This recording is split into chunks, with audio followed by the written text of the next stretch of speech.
My name is Signe Corbin, and I'm the medical director and one of the co-founders of Pug Rescue Austin, and this is our annual spring presentation, COVID edition. We're going to cover 2 years, really, since we were not able to have this presentation and been doing things mostly virtually. Just a little bit about Pug Rescue Austin. We were founded back in 2009, so we're close to celebrating our 12th year. We've rescued to date close to 1,700 pugs and pug mixes that were in need. We're proud to say that we've never had to turn away a pug in need for any reason, regardless of their medical condition or age or circumstance. Not even distance has been an issue about getting pugs for us. It's a time that we like to thank all of our fosters, all of our volunteers and donators for the tremendous job they do supporting us, because without their help, we wouldn't be able to do what we do every day. We literally have hundreds of people volunteering, donating, whether they're transporting for us, whether they're giving us a heads up about a pug in need, or whether they are working as a foster or working in any of the coordinating positions, whether it's adoption, fostering, and approval for adoptions. I'd like to thank all the past and present board members. We've had quite a few of them over the last 12 years who work tirelessly. Everybody, you are volunteer-based, so everybody donates their time selflessly for us. So we want to thank everybody. I also want to thank my family who has been putting up with me for doing this for this many years. A little bit about how I got started with Pug Rescue. Back in 1992, somebody left a pug at a clinic that I work at, and that was my first experience with a pug. I've been a technician for a little over 38 years, and I'm proud to say the last 32 of them have been at Westlake Animal Hospital. Two of the key people that got me started in this is Susie Breland, I want to thank, because she let me know there was an Austin Pug Club back in 2003, and one of those members and co-founder, Rita Hagan, was responsible with connecting me with DFW Pug Rescue, who I worked as a medical coordinator for several years before we split off from them in 2009. It's been a really long haul. It's been very tough. I appreciate all my family's support over these years, because there were a lot of times that the kids were not having me present for having to take care of all these pugs, but it's a 24/7 job. I don't think it's as near as hard as what it is for the fosters, but very important nonetheless. A lot of people say, where do your pugs come from? They can come at any time, at any moment. I never know when. I could get a call from one of the coordinators. I could get a call from the emergency clinic. I could get a call from an interested party that knows a pug's in need. They come in any time of day, any day of the week, in any day of the year. It's been nonstop. We started in 2009 rescuing probably 35 to 40 a year, and at this point we rescue over 150, almost 200 this last year. A lot of people would think that COVID had changed things for us, and it actually probably made it even more difficult, because so many people have financial concerns and different issues to deal with that have caused them to give up many of their pugs. I always say it's not just a pug, it's a project. It is a project. From the moment they are born, pugs are a very special breed. They have a lot of special needs. I think a lot of people don't realize what those are going to be when they take on a puppy. It is not, a short-nosed breed is not your average dog. They have a lot of health issues, and that's one of the reasons that we're here, is if they can't handle those, is to take them in and find them a home. A lot of people say, why do they give the puppies up? Why do they give the adults up? There's varying reasons. I mean, is it because they have bad habits? Possibly. That's one of the reasons they give them up. You never can tell. Is it because they're smarter than their owners? Maybe they can't deal with that stress. Sometimes they have expensive tastes and the owners just can't afford them. Maybe they just have a bad attitude. It's not unusual to see that too in a pug. Maybe they're a little dangerous, maybe to other pugs or other people, but that's always something we're willing to deal with. Maybe they just got into something they really didn't understand what they were getting into, so they're just basically returning them to somebody or some other place, as they're just not ready to deal with them, but we are. I'm going to go through several categories of things that we treat. This is kind of a recap of the last 2 years, but it's also included some of the patients that we'd seen in before that we see a lot of problems that we deal with. There's really It's very hard after 12 years to pick just a few pets, so I'm just going to pick some of the typical issues that we see in some of the past and present patients. Broken bones are very common. It's not unusual for us to get a call that somebody's at an emergency clinic and they can't afford to pay, or they have found a pet that's been injured. This little girl's name was Cedar. She was found in Cedar Park, thus her name. She'd been hit by a car and had 2 broken legs. This little girl, you can see on her x-ray, she broke both bones in her foreleg, and she broke the bones in her foot on her back leg on the same side. Fortunately for us, our doctors at Westlake are able to do a lot of orthopedic work. They were able to put a plate in and screws in that leg, and in the rear leg, they were able to use some very tiny screws and tiny plates to heal her. She was a trooper through all of it. It's amazing just how good-hearted these pugs are and how sturdy they are. Her front leg is healed, her right front leg is healed in that one. It looks a little thicker, but it was very stable, and her rear leg healed also. She went on to get adopted and has a wonderful foster. This little guy's name was Bumper, and he was found out running loose. He'd been hit by a car and had an incredibly swollen back leg because he broke his femur. Again, this is another one that our doctors at Westlake were able to repair. You can see on the x-ray it was a complete fracture of that right rear leg. Once again, pins, wires in his case, and plates were able to completely heal his. A lot of these orthopedic cases we get a lot of physical therapy and treatment as soon as they've had that surgery done. So sometimes it's done at our hospital, a lot of times it's done by the foster, but icing them in physical therapy, range of motion is super important to get these guys to heal. We currently have this little girl that came in from Austin Animal Center. She really needed somebody to take her out and take her out quick. So although we normally adopt rescue pugs and pug mixes, this little girl really needed our help. She reportedly fell off the bed, broke her leg, and went to the emergency clinic, and they could not afford to take care of her. So we were fortunate to be able to repair her leg the next day. So she's with her foster healing right now, and she has a great likelihood of healing. The very next day, I get another call from another dog who had broken his foot. They were not able to afford his care. We named him Franconi. He broke both his humerus and radius, so he is lucky. He's going to be casted initially, and we're hoping that he'll be able to heal without having to have surgery. And that's him. He's actually in his foster's home now and really enjoying being out of pain and being cared for. One of the biggest issues we get in rescue are dogs that are having inappropriate urination. Some of those reasons are behavioral, some of them are chronic bladder conditions, and some of them are stones. That are probably some of the most incredible ones we see. This little girl's name was Maple. She was returned to us. She was basically starved, in horrible condition, and it was discovered that she had an extremely large stone in her bladder. Those stones are formed sometimes by diet and sometimes by chronic infection, but they can't continue to have those in there, so they typically need surgery to remove them. Hers was one of the biggest stones I've ever seen. It had fractured lengthwise and basically was like a giant biscuit in her bladder. When they go through these surgeries, we determine what type of stone they have, and then we determine what type of diet to put them on and clear up their infection so this doesn't happen to them again. Again, just some pictures of the sheer size of that stone is kind of overwhelming. This little girl's name is Kalki, again, having urinary issues, discovered that she had a complete bladder full of stones. Another little girl named Ivory, who they knew had stones, but they couldn't afford to do the surgery, and diets were not working for her. Both these girls have been adopted. We currently have one with us right now named Valentine, who is given up by the owner for these stones. We've currently got her on a special diet, hoping that we can dissolve these stones and take care of this issue without having to do surgery. But we've gotten them from the very first day we found them to all the way through till now. It's tougher in male dogs than it is in female dogs, strictly because the length of their urethra, just when they get stones, they have the ability to plug and keep them from urinating, which is a medical emergency. This little guy's name is Rocky, and he was at the shelter, and he was having difficulty.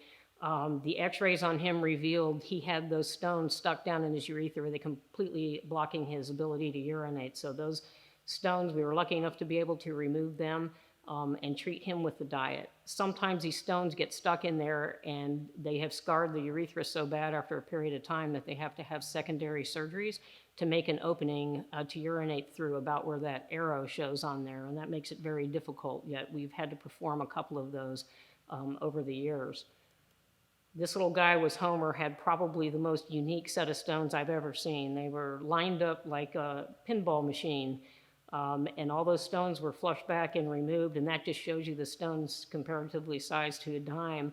And all of those were lined up in his urethra, preventing that guy from urinating, and he recovered fully and did really well.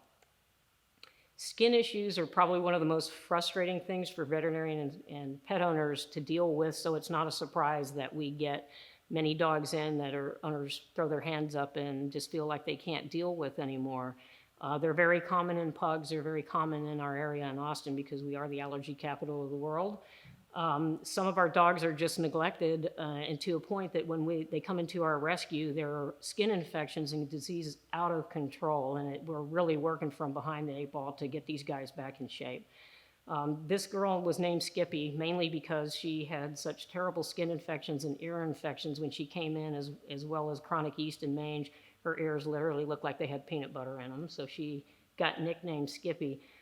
Very much, dehydrated and emaciated, starved dog.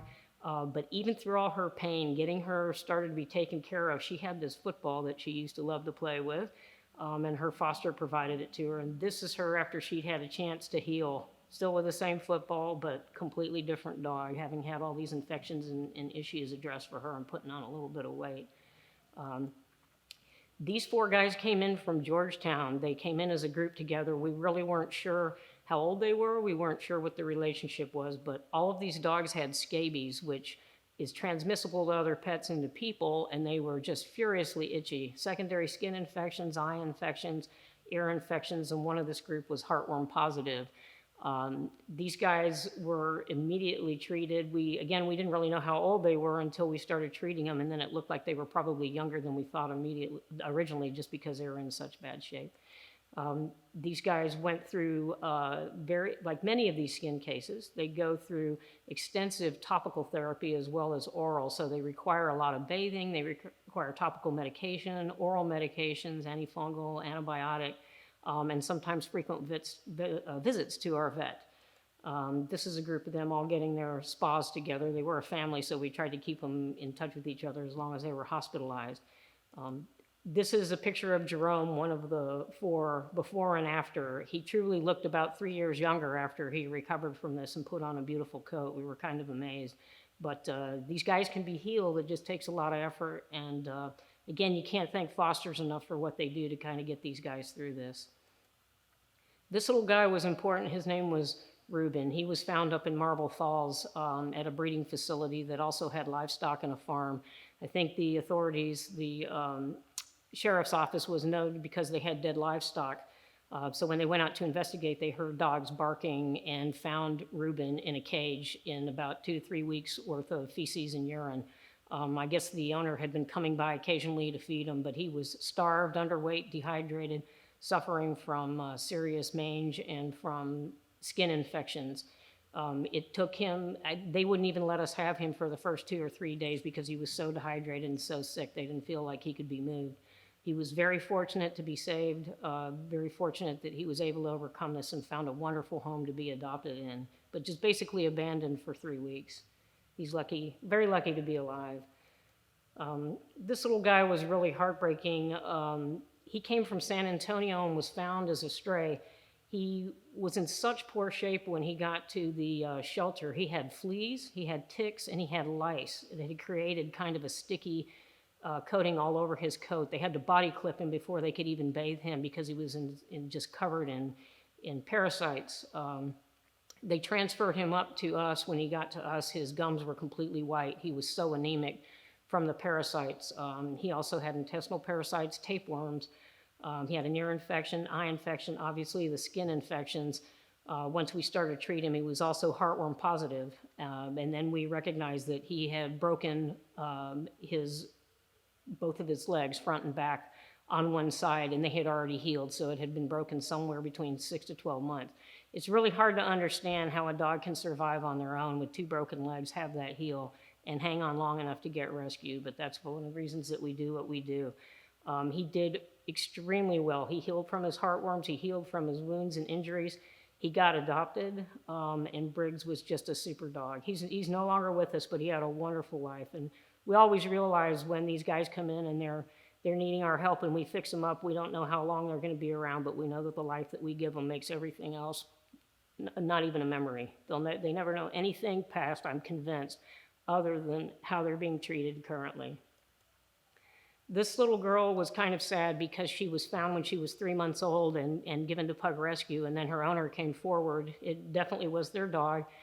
So we returned her, we updated her vaccines and returned her and microchipped her.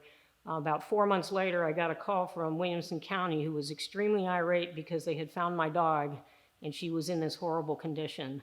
I explained to them that she'd been in our rescue only briefly and that the owner had taken her back. So they calmed down and they returned her to us, and then the owner eventually surrendered her. She was in perfect shape. She developed demodectic mange. They didn't treat her, do anything for her, and this is how she ended up 4 months later, one of the worst demodectic mange cases we've seen.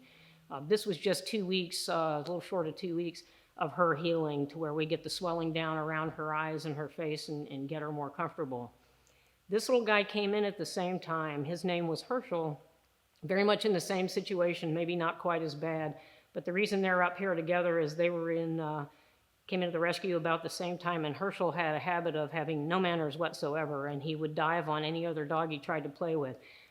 He spent a lot of time with Gypsy, who had no problem training Herschel about how to treat another dog. She was very instrumental in disciplining him, and they spent a lot of time together when they initially were in and took a lot of their spots together to get healed up.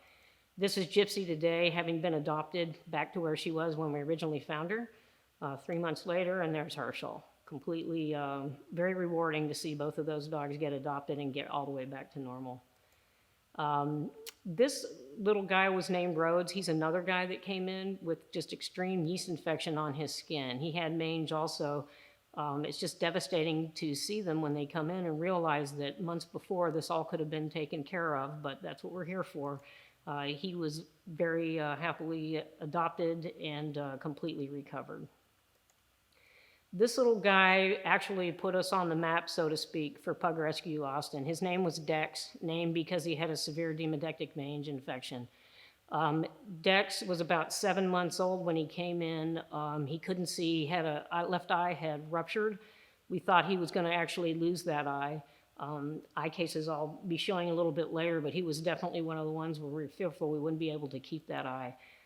This is what he looked like. Most of his hair fell out before he actually started healing until he was almost completely bald. He struck a lot of people's hearts. People donated for Dex from all over the world, from Australia, from the Netherlands, from Italy, donated money, donated supplies. They would send him fleece blankets and clothing. We even had one lady who made her own topical ointment for skin relief that we used on him to get him to heal. It takes weeks for them to shed off and recover from the infected skin and all the other issues. The happy thing was we were able to save his left eye, and that was not without a foster spending, every 2 to 3 hours putting medication in the eyes around the clock in order to save them, as well as all of his skin care. His adopter posted a story on a Reddit thread about dogs before and after that had been adopted, and it got picked up by the Dodo and by the Huffington Post, and his story appeared not only one but a second longer edition on the Dodo about his start being found on the streets and then all the way through to his recovery. He was really something. I mean, he was a little guy that just loved to be held and loved to be with somebody at some time. It just made you feel sad that he had to suffer through that. But again, what they suffered through, once you get these guys fixed up and get them into a loving home, the rest doesn't even matter. These are some pictures just in the first about 4 to 5 weeks between what he looked like and how quickly he was healing. You can see him with his little bald back half, pretty much all of his hair fell out, and all the way through till healing. It's hard to believe you're looking at the same dog, and this is him with his family members at home. He has absolutely wonderful home. Not too long ago, earlier in 2020, we had another Dex sort of situation. This guy's name was Ralphie. He was a fawn, not black, but his face was swollen shut. He had the same issue with his eyes. He couldn't even see. He was very painful and had been suffering for months. This stuff doesn't happen in a week or two. It takes months to get dogs into this situation. This is just 16 days of treatment on him, very vigorous treatment, especially for his eye. We thought he was going to lose his left eye because it ruptured, and we were able to save that, and actually he has normal vision in that eye. This is just a progression of what it took to get that eye to heal over a 2-week period of time. This is a before and after picture. I think this was approximately 4 to 5 weeks into Ralphie's healing. Just a couple different views from what I saw the day he came in to where he ended up when he healed. We actually had several posts that accused us of posting a different dog for the after picture, but it clearly is the same dog. He just made a dramatic recovery, and that's what makes us happy. Eyes are another thing. You've just seen 2 dogs. It's not uncommon for severe skin infection dogs to start having secondary eye issues, and it's something we deal with all the time. Pugs are known to have dry eye. Pugs are known to have it go missed and not be treated until they develop ulcers. One of the most dramatic cases we ever had was a stray. We named him Master Poe. Those of you over 55 might remember where that came from, but it's the first dog that I ever witnessed having the eyes actually rupture in front of me. They thought for sure he would lose both of those eyes, but we put in a lot of effort, especially his foster, and unbelievably, both of those eyes healed, totally visual in both of those eyes with just a minor scar. That just has a progression to show you how quickly those eyes can heal. But again, it's not without a lot of effort, and it's not without guidance from Dr. Laura Barnes, who's one of the ophthalmologists at Central Texas Veterinary Specialty Hospital, who guides us on a lot of these cases. And here he is with his a doctor living a good life. Maybe a little too good from the size of him, but we love him anyway. This little guy came in with demodectic mange also. His name was Jamal. Again, we thought, I don't know why these always seem to be their left eye, but we thought for sure he was going to lose his. And once again, with a lot of effort by a lot of dedicated fosters and doctors, we were able to have him heal. That's dramatic for 10 days of aggressive therapy. And he grew his hair back, and he got adopted. So happy story for him. This is what I get many times. I will get a text, I will get an email, I will get a call that I have this dog in my possession. We get a lot of dogs from West Texas. We get dogs from El Paso, from San Angelo and Abilene, and I'll get a call. There's a dog in a shelter out there, and they're trying to get them back to us. It's amazing how the fosters will drop what they're doing, and transporters from outside of town that support us and transporters in town will make that drive. They'll drive 9 or 10 hours to do a round trip or meet somebody halfway to bring these guys in. Unfortunately, this little guy was, Simon was about 12 weeks old, and both of his eyes had actually ruptured and were deeply infected.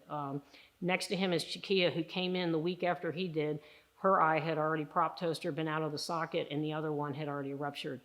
We could not save the eyes on either of these. It was too dangerous. Leaving an infected eye and they're trying to treat it can make a dog septic and give them a blood infection, basically.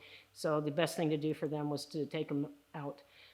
Both these dogs did really well with their surgeries, and they actually met each other in rescue and were able to play with each other before they went on to their foster homes.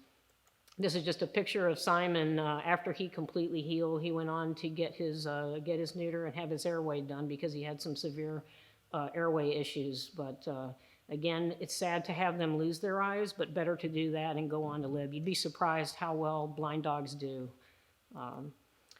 Dental issues are huge, and I don't think we get any pug in our rescue over 2 years old that doesn't need a dental. Unfortunately, we get those in our rescue that are well over 10 years old, that have never had one, that have severe dental issues, abscessed teeth, they're painful, they can't chew, can't eat. It's just very uncomfortable for them.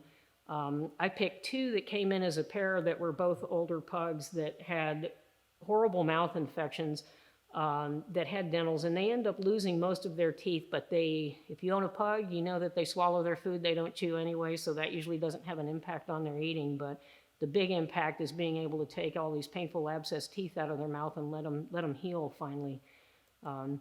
It was Johnny Cash and June Carter And this is just some before and after pictures of her to show how infected those mouths are and what it takes to go in there.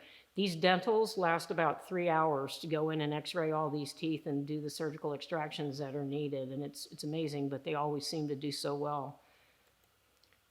This is a mix that we took from the shelter because she's an older dog that needed a home, and she had just what they assumed was a bite wound on her face. It turned out to be a not uncommon abscessed tooth. That largest chewing tooth in this image on the bottom was fractured, and the root is abscessed, and it opens a hole on the front of their face that drains. We see this repeatedly in those. Oftentimes they're just mistaken for a tumor or a growth or a wound when they're an abscessed tooth that absolutely needs to be removed. She was able to get her dental through us and is recovering nicely. Again, this is a dog that looked like she was probably 10 or 11 years old, and in fact, once she had her skin issues fixed and once she had her dental issues fixed, it looks like she's about 2 or 3 years younger. Ebenezer was a special case, and he's probably one of the worst mouths that I've ever seen in rescue. But the unusual thing about him is that he had a hole in the roof of his mouth, an infection that went up into his sinus. He had a dental done with us, and we also sent him to a dental specialist to have that hole closed. That part didn't work, and we actually had a boarded veterinary dentist that used to work with us at Westlake, used to be an employee there, drive from Houston into Austin and donate her time during Christmas holiday to come in and do a graft on him to close this hole in his mouth. He pretty much had all of his teeth removed, but you can see the hole on the left and the closure on the right. Was able to finally close that. In the end, he ended up with a very small hole there, but it had no ill effect on him, and he was able to eat without any problem and definitely out of pain. Ebenezer became a permanent foster. He had multiple medical issues, including mobility issues, and he is no longer with us now, but he had a tremendous foster and a tremendous time that he had left with definitely in a loving home and pain-free, having all his needs met.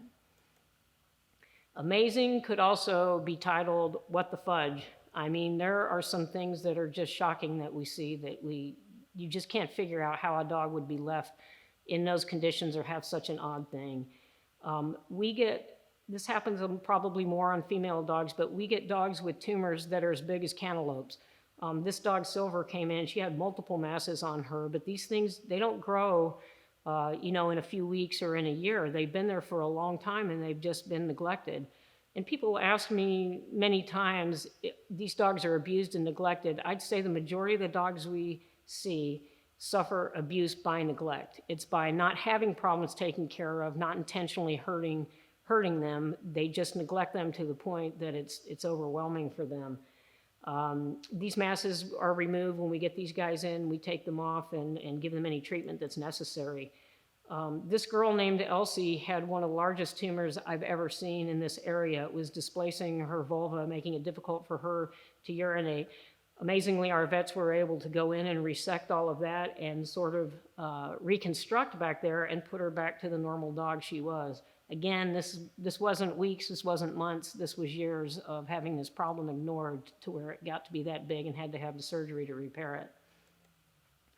This guy's a little bit hard to look at, but he's important for those that donate money and wonder just, this dog would have been euthanized. His name was Ike, and he was found as a stray. He was scanned, and they located his owner. His owner had reported him missing a year prior, and when they notified him, he immediately went to the shelter to get him and immediately took him to the emergency clinic.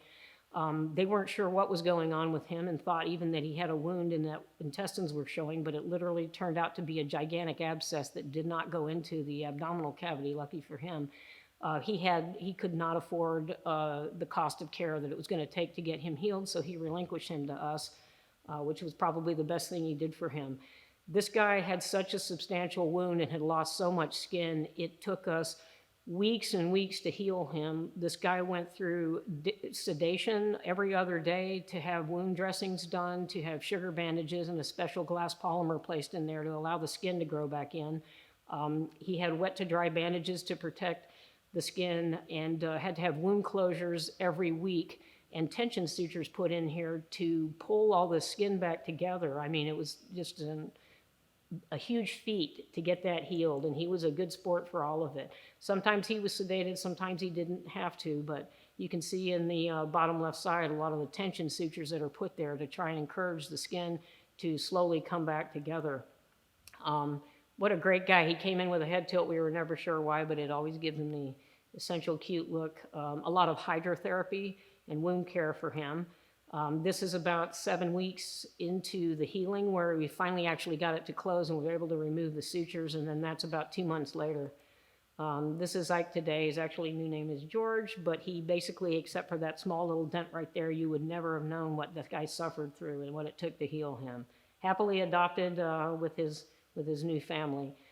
Interestingly enough, on the bottom left is the little girl that we named Kalki. Her name is Phyllis, but she was the one that had the bladder full of stones. This adopter had adopted her prior to adopting Ike. Both very happy stories. This guy came from El Paso, and this they thought was a giant tumor actually turned out to be an enormous perianal hernia. His bladder and his colon were both inside that swelling. He had a hernia on the that side of his rectum. He actually had 2 holes, one on the left and one on the right. It's possible that he was born with that. We don't know. We don't know if it was from injury.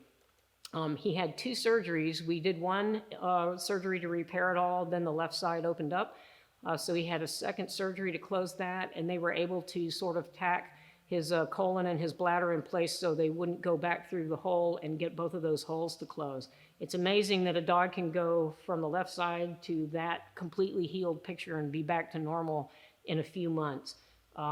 They took a lot of hospitalization, stool softeners and things that made it very difficult to take care of him, but with a lot of effort, especially with the staff at Westlake Animal Hospital and the doctors, they should be commended for everything that went into keeping him healed before he could even go to a foster home, and he is happily adopted now. His name was Fenway. This little guy kind of caught us off guard. We had somebody giving up 2 pugs at the same time, said they were having fleas and skin issues she couldn't handle. We named him Crockett and Tubbs. This is Tubbs. Got him in for his exam and found a massive wound on the back of his head. He had a very large wound. All I could describe is a plate-like scar on the back of his head, wound on the back of his head, and when we lifted that off, he had this enormous wound. Again, incredible topical therapy, oral therapy. It took about 5 weeks for this thing to heal, and there it is, completely healed. Again, doesn't look like the same dog. It's hard to imagine that can completely heal up and they'll grow all their hair back in. But he was also very happily adopted. A lot of his issues had to do with untreated flea allergy, and then secondary skin infections, and then just chronic itching at it to open up that enormous wound. This little guy was a very tough case. We were given this image from a neighbor who got tired of watching this little guy starving over his fence line. He would see him eating gravel. He clearly was starving, and he had an enormous abdomen, so he finally talked his neighbor into giving him up. He came to us. The x-ray on the left just shows what a normal abdomen would look like, and on the right shows what he looked like. He had about 8 pounds of tumor and fluid in his abdomen. These are just some pictures of what he looked like. It was just absolutely astounding. Again, we had no idea how old he was, if he just looked older, no idea. Our doctors were able to go in and remove the mass from him.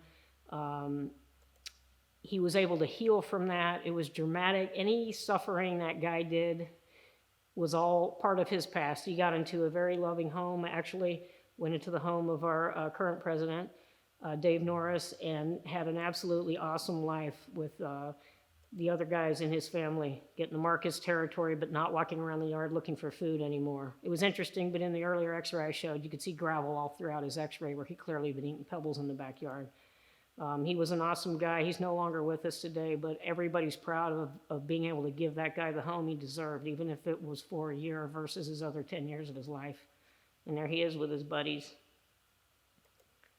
Spinal issues are a huge thing for us. Some of them are injury, and some of those are just chronic disc issues, which pugs are very subject to. It's very common injury to have a herniated disc. Some dogs just lose some ability and some lose complete ability. I always bring up Bob first. Bob had already been adopted. His current his doctor at the time had left him with somebody else and had gone out of town, and he injured himself and was one of the worst cases of extreme pain. He actually ended up having an infection in the spine as well as the herniated disc.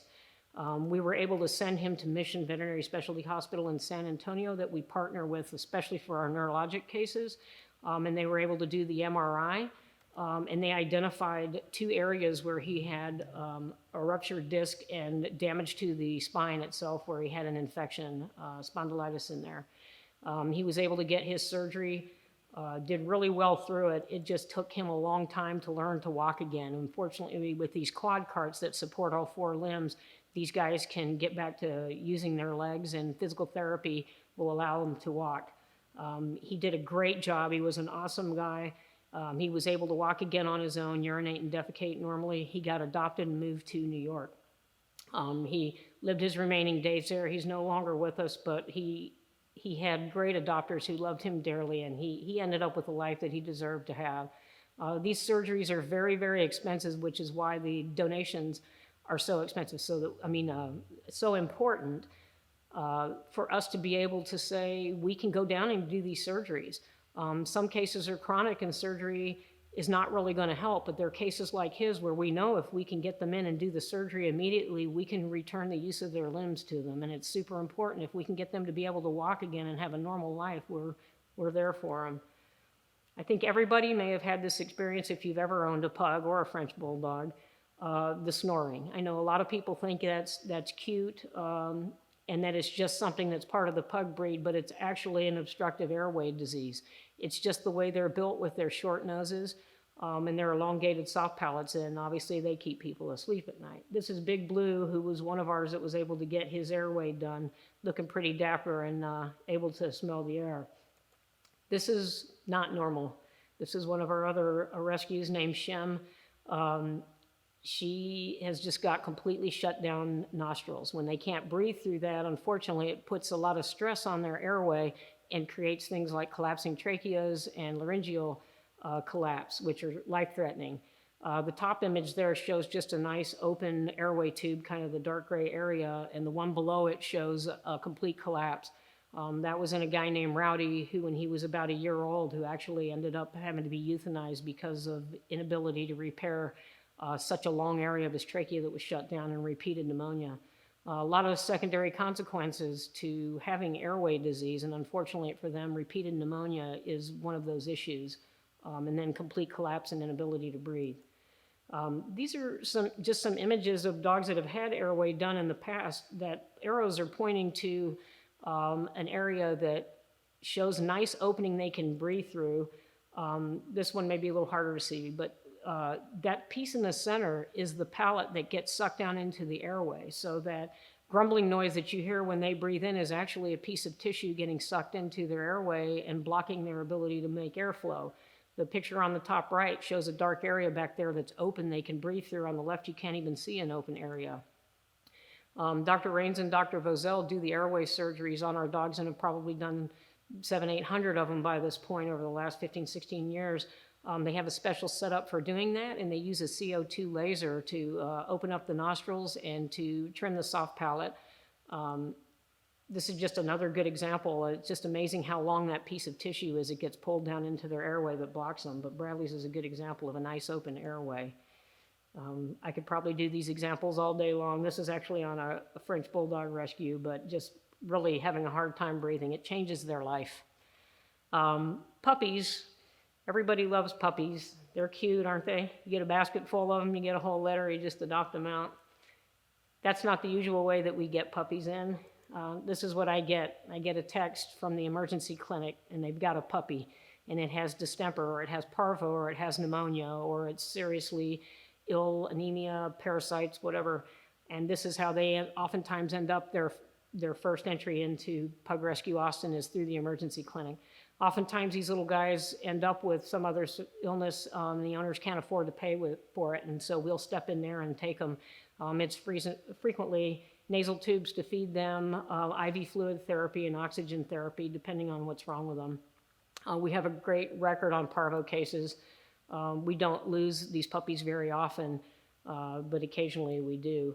Jar Jar Binks, this little guy, one of the saddest guys, had pneumonia when he came in. I think a couple of years ago, we got 5 boys in. We kind of hit a Star Wars theme with all of their names, but 3 of them had parvo, one of them had distemper, and the other one had parvo and pneumonia. Unfortunately, the 5th one didn't make it, but the other 4 survived. It takes us probably in the neighborhood of $2,000 to $2,500 to recover a puppy with parvo, and they typically stay in the hospital at the emergency clinic for anywhere from 3 to 7 days, and then they have to be isolated for the next 6 weeks or so because they're contagious. They're little troopers. The EC has been wonderful to us in taking these guys in, and they certainly know how to treat them. And this is another thing these funds go to, is to saving a life that barely got started. They look pretty sad when they're in there and they're sick initially, but just remember, once they get out of there, these little guys usually get transferred to our isolation ward, sometimes 3 at a time. These little guys and their hijinks, it's interesting trying to take care of 3 young puppies at once that all have vomiting and diarrhea and have to be on medication, but all want to play while they're having all this done to them. They get lots of care in our isolation, even though we have to isolate to go back there. They get their baths in isolation, they get fed in isolation, get their medications until we can get them healthy again, and be able to send them home with their adopters. That's the very tiny guy at the very end there in the cage as he has finally grown up. Puppies are fun. Sometimes we get litters and they're not sick at all, and this was a case of those, but puppies are a lot of work. On the note of puppies, recently we had a pug mix that came into our rescue in San Antonio that the first-time foster volunteered to rescue, and it wasn't but about 3 weeks later that we discovered that she was pregnant. She had 11 puppies. One of those did not make it, but the foster who planned on fostering 1 dog ended up with 11 total, the mom and 10 more puppies. And this is not unusual. It's happened to our fosters before, so they can be commended because puppies are a lot of work.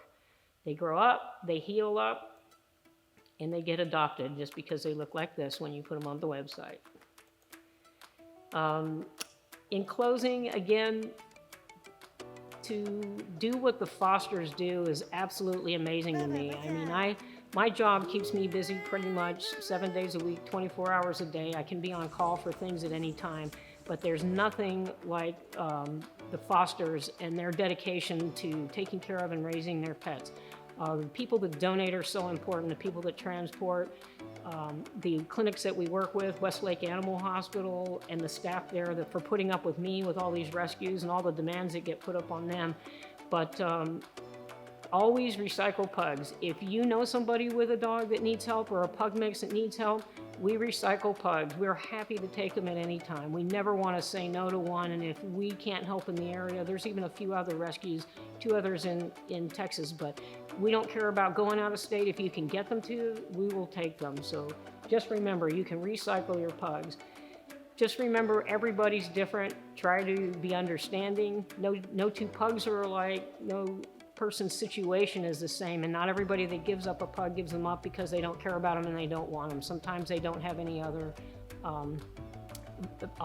any other way to get these pugs the treatment that they need. They don't have any other options, so let them know we're there to help them. It's very important. Try to put yourself in their position.